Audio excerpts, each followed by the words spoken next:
तो पहली न्यूज़ है आज की।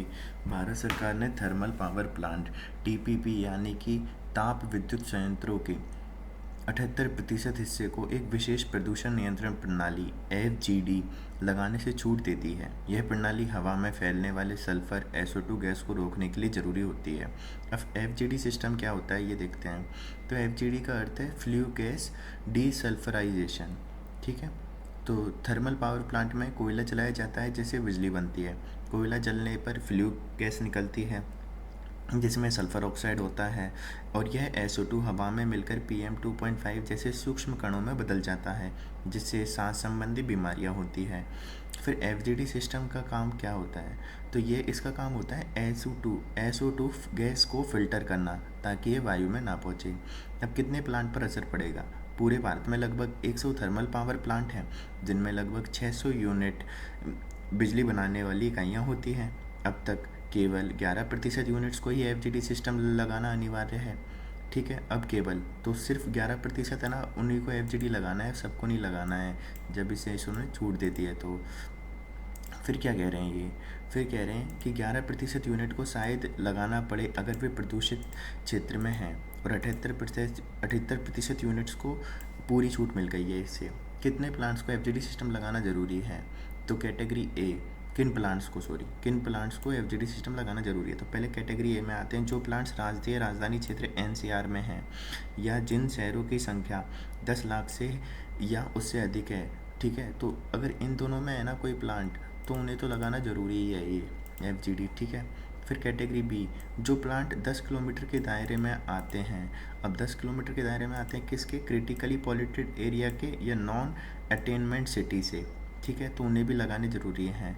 कैटेगरी बी में जो प्लांट 10 किलोमीटर के दायरे में आते हैं, क्रिटिकली पॉल्यूटेड एरिया और नॉन अटेनमेंट सिटी के में, इन्हें भी लगाना पड़ सकता है पर पूरी तरह अनिवार्य नहीं है। तो इनके लिए तो अनिवार्य ही है फर्स्ट कैटेगरी के लिए। फिर कैटेगरी सी बाकी सारे प्लांट हैं, इन्हें पूरी छूट मिल गई है, FGD सिस्टम लगाने की ज़रूरत नहीं है।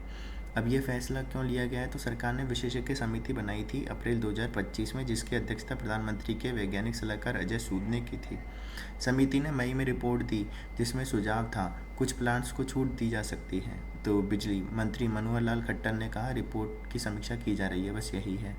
ठीक है। अब पर्यावरण संगठन और वैज्ञानिक इस फैसले की आलोचना कर रहे हैं। मनोज कुमार जो कि centre for research on energy and clean air में शोध करता है, उन्होंने यह वायु प्रदूषण से लड़ाई में पीछे हटने जैसा है, उन्होंने ये बात कह दी है। ठीक है। बस यही है। तो अपन को FGD पता होना चाहिए। अब इसका देखो असर क्या होगा। तो वायु प्रदूषण बढ़ सकता है। फिर स्वास्थ्य पर असर, जैसे SO2 हवा में मिलकर अस्थमा, फेफड़ों की बीमारी, दिल की बीमारी बढ़ा सकता है।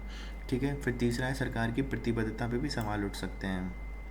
तो ये थी एक न्यूज़ FGD की। फिर अगली न्यूज़ है कौन सी? तमिलनाडु के स्कूलों में यू आकार में बैठने की व्यवस्था को पायलट आधार पर अपनाया जाएगा। अब क्या हो रहा है देखते हैं। तो तमिलनाडु सरकार ने एक नई पहल शुरू की गई है जिसमें मिडिल स्कूल 6 से 8वीं की कक्षाओं में छात्रों के बैठने की पारंपरिक सीधी कतारों वाली रो बेस्ड व्यवस्था को बदलकर यू शेप में बैठाया जाएगा। यह प्रयोग पहले पायलट प्रोजेक्ट के रूप में किया जाएगा। प्रेरणा कहाँ से मिली है? यह पहल केरल के राज्य की एक नई योजना से प्रेरित है। योजना की प्रेरणा मलयालम फिल्म कौन सी थी ये?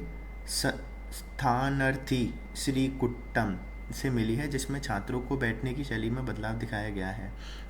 अब तक की स्थिति क्या है? तो तमिलनाडु के जो प्राथमिक स्कूल है, प्राइमरी स्कूल, उसमें पहले से ही गोल आकार सीटिंग की व्यवस्था लागू की जा रही है।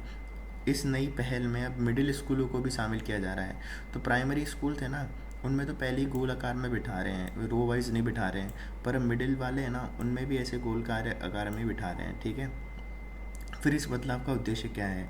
इस यू शेप बैठने की तरीके का मकसद है दृश्यता यानी विजिबिलिटी बढ़ाना।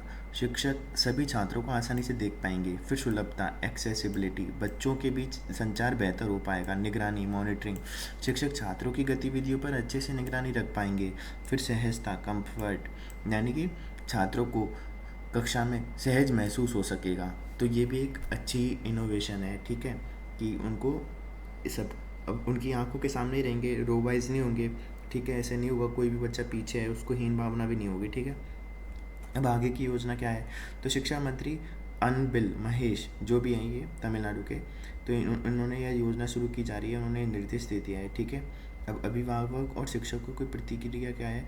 तो अभिभावक और शिक्षकों ने इस कदम का स्वागत किया है। ठीक है, और इस बदलाव को सकारात्मक मानते हैं, लेकिन कक्षा में जगह की उपलब्धता, स्पेसबिलिटी को लेकर चिंता भी जताई है, क्योंकि यू शेप में ज़्यादा जगह की ज़रूरत होती है, तो ये दिक्कत है। ठीक है,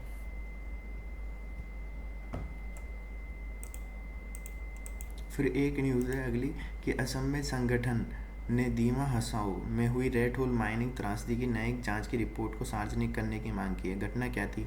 6 जनवरी को असम के दीमा हसाओ जिले में उमरांगसो क्षेत्र में रेड होल खनन के दौरान 9 लोगों की अवैध खनन में फंस गए थे। ठीक है, ये खान बाढ़ के पानी से भर गई थी और इसमें फंसे लोगों की मौत हो गई थी।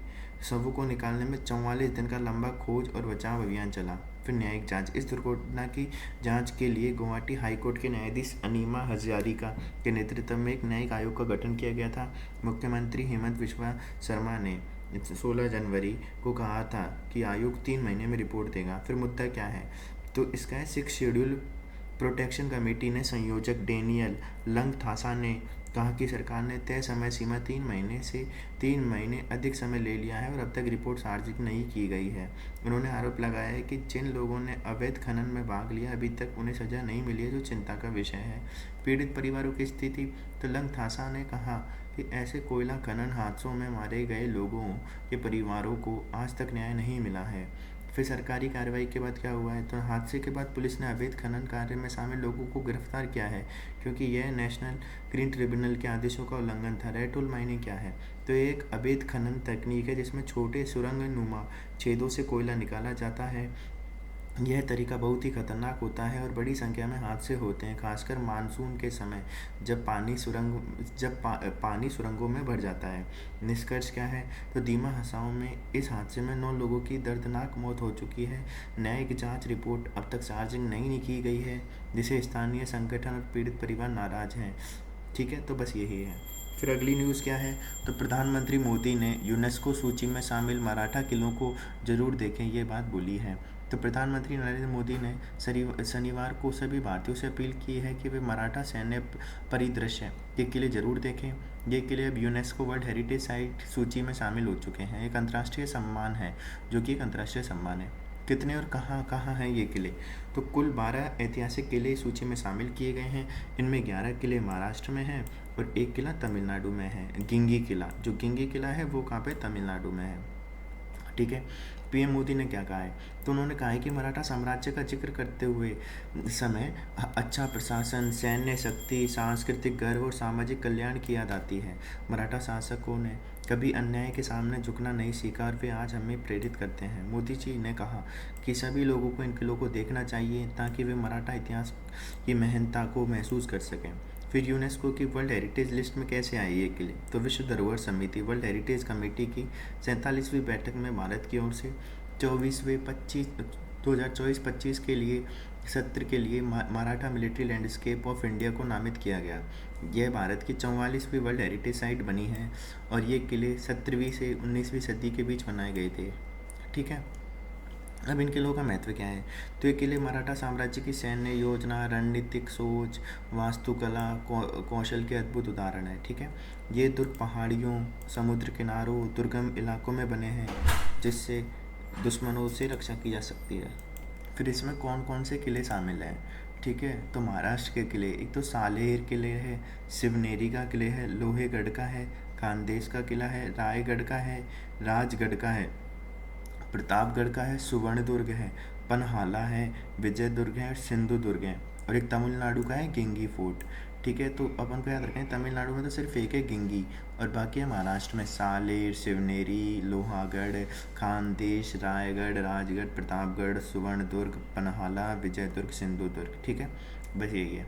फिर अगली है न्यूज़, शुक्ला पृथ्वी पर लौटने के बाद 7 दिवसीय रिहेबिलिटेशन से गुजरेंगे। ठीक है, तो शुभांशु शुक्ला नामक अंतरिक्ष यात्री ने अंतरिक्ष स्टेशन में 18 दिन बिताए हैं। वे जुलाई 15 को कैलिफोर्निया के तट पर पानी में उतरेंगे। पृथ्वी पर लौटने के बाद उन्हें 7 दिन के पुनर्वास कार्यक्रम, रिहेबिलिटेशन प्रोग्राम से गुजरना होगा। फिर कौन कौन गए थे ISS मिशन में? तो शुभांशु शुक्ला गए थे, पेगी विहटसन पेगी विहटसन कमांडर थे, फिर स्लावोज ओजानस्की, तो ये पोलैंड से थे, और एक तिबोर कापू थे हंगरी से, तिबोर कापू। फिर यह कौन सा मिशन था? तो ये एक व्यावसायिक अंतरिक्ष मिशन था एक्सियोम 4, और चारों यात्रियों को 26 जून को आईएसएस पहुंचे थे। चारों यात्री कब? 26 जून को पहुंच गए थे। फिर वापसी की तारीख, ये चारों अंतरिक्ष यात्री सोमवार 14 जुलाई को शाम 4:35 बजे आईएसएस से अलग हो जाएंगे, ठीक है। और भारत के समय अनुसार यह सुबह 7:05 पर होगा। फिर रिएवलेशन क्यों ज़रूरी है? जब कोई अंतरिक्ष यात्री लंबे समय तक माइक्रोग्रेविटी में रहता है तो उसकी हड्डियाँ और मांसपेशियों और संतुलन की क्षमता पर असर पड़ता है, ठीक है।